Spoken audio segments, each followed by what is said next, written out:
Throughout the ages, architects and engineers have designed and built the great structures that have made our world and withstood the test of time. Hi, I'm Ed Asner. Welcome to Architects and Engineers. Let's look now at modern steel frame buildings. This is the Empire State Building, a marvel of modern architecture. It was built to last. Architects and engineers of today use computers to design and engineer buildings that will endure the forces of nature, such as earthquakes, fires, and hurricanes. This modern skyscraper was also built to last.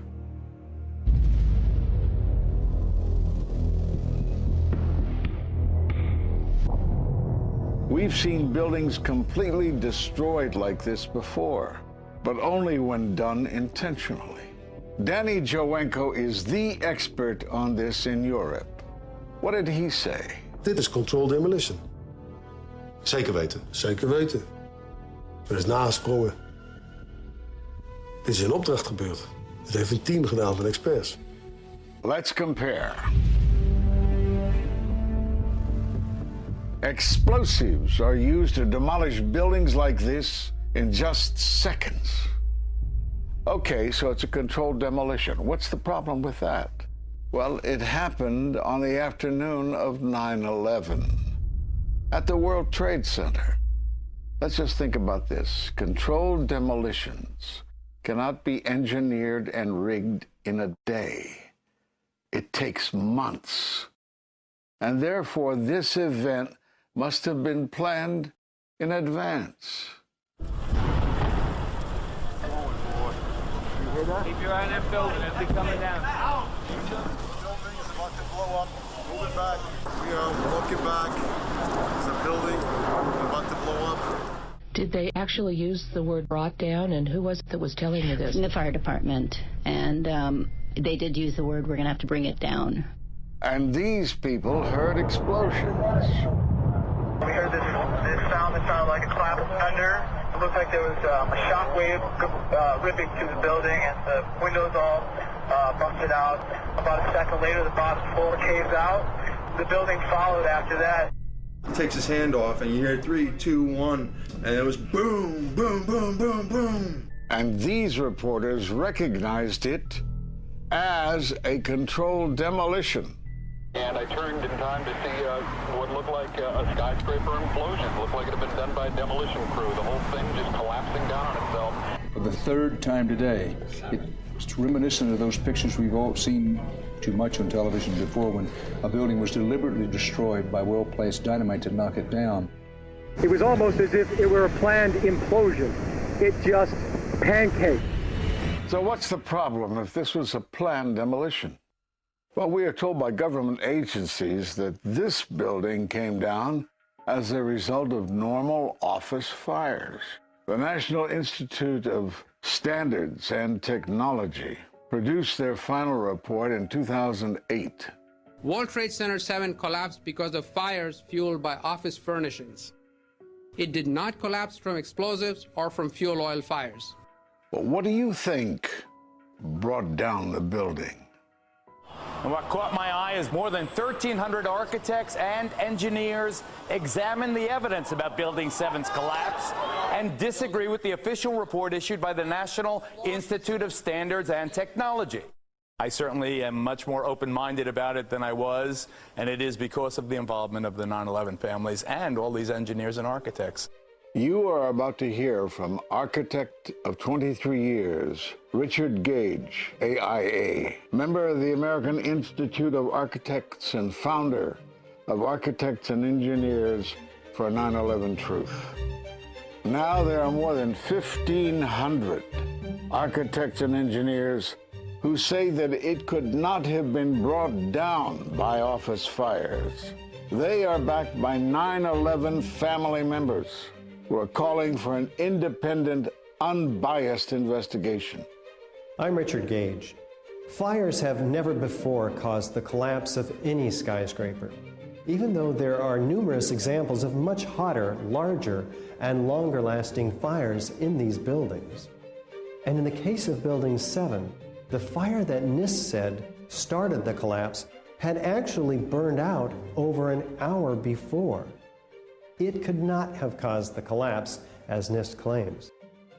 Yet this 47-story, modern steel-frame skyscraper, which was not hit by an airplane, collapses mostly into its own footprint like a house of cards, as fast as a bowling ball falling off the side of the building, in just under 7 seconds. Listen to the experts. Building number 7 descended in free fall for the first 100 feet, which means that there was absolutely no resistance to the descent whatsoever. NIST has admitted it went into free fall for 8 stories. And going from motionless to free fall instantly, that's a bothersome part of the puzzle because NIST never explained it. We've got a building that came down in its own footprint, so all of the columns really needed to be severed at the same time in order for that structure to fall the way that we saw. The symmetry is the smoking gun. The whole building completely comes down in one continuous motion. There couldn't have been any structural resistance. According to NIST, the failure occurred at column 79 on level 12. They're talking about a single columnar collapse or failure that resulted in a total collapse of the building. It is possible that you could have a local failure as a result of a connection failing. But the likelihood of that failure dragging the entire building in such a fashion that all the columns would fail at the same time is an impossibility. Impossibility? Yes. What I saw, it was a classic implosion.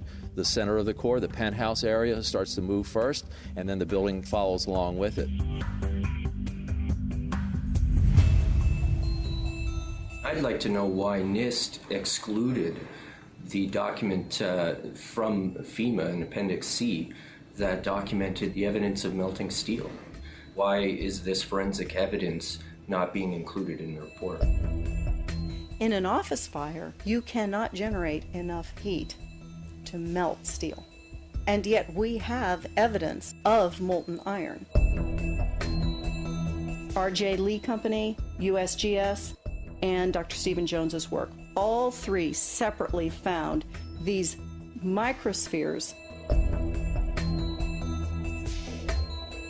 In the dust, we found what we characterize as unreacted thermitic material in the shape of some very tiny red-gray chips, which have different properties, and in the reaction they produce molten iron, which is the prime indication of a thermitic reaction. And such a reaction can be used to destroy steel structures.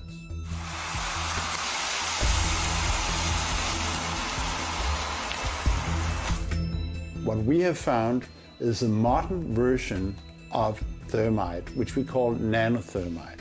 There were these iron microspheres present in all of the dust samples that needed to have been formed in extremely high temperatures. I've independently seen thermitic activity within 2 separate independent samples of World Trade Center dust. My contention, based on finding thermite residue in the dust, is that it happened before. It didn't happen after in the fires that ensued in the rubble pile afterwards. All the characteristics of the microspheres tell me that thermite was involved in melting those steel beams. So thermite, if it was present at the World Trade Center and created this molten metal that so many witnesses and photographic evidence shows, would also explain the fact that the fires could not be put out at Ground Zero. The only thing that is consistent with all of the evidence that we have that could cause such a thing is the use of thermite to cut through the steel. You'd get down below and you'd see molten steel running down the channel rails. Like you're in a foundry. Yeah. Like lava. Like it was lava. From a volcano.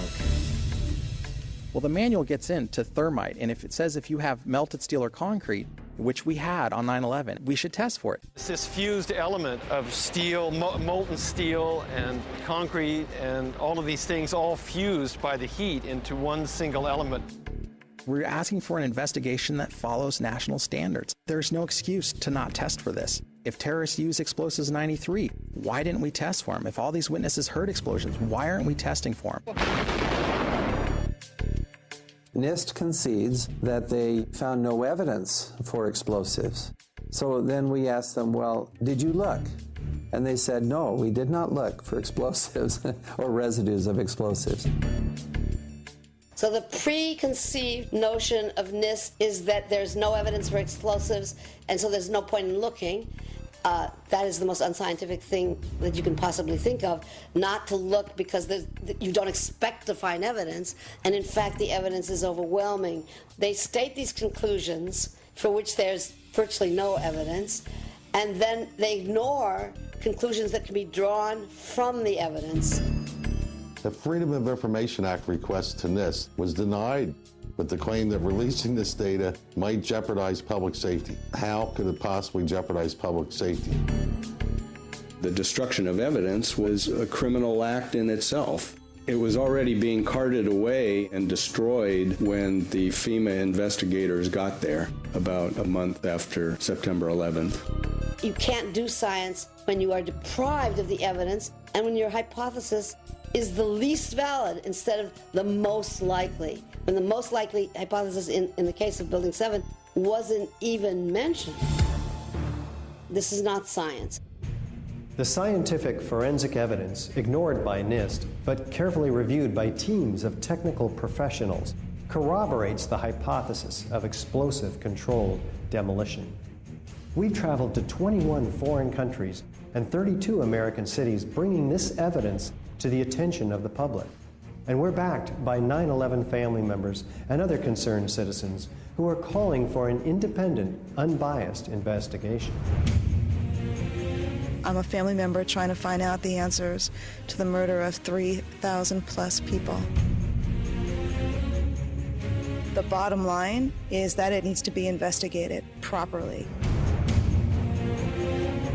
Please look at architects and engineers. People all around the world, scientists all around the world are questioning this. And there's some deep, deep explaining to do. It took some kind of consciousness raising on my part before I was willing to look at the possibilities. And really, you need to go where the evidence leads. As an engineer, and I have 3 degrees in engineering, I signed that petition for architects and engineers for 9/11 Truth some time ago because the American people absolutely need the truth of 9/11. Look at the evidence. In fact, I'll say this very categorically. Any reasonable person who looks at the evidence that's been brought forward has got to come away with the feeling that something has to be done, a real investigation has to be put forward. We will never heal. This country will never, ever, ever forget that day. We have to demand a new investigation. I want justice here. The country owns this. We were all victims. You all should want answers. It's not just ours, not just mine. We all lost something that day. It's distressing for everyone to come to terms with this evidence, but we must pursue the truth wherever it leads. Look at the evidence and decide for yourself.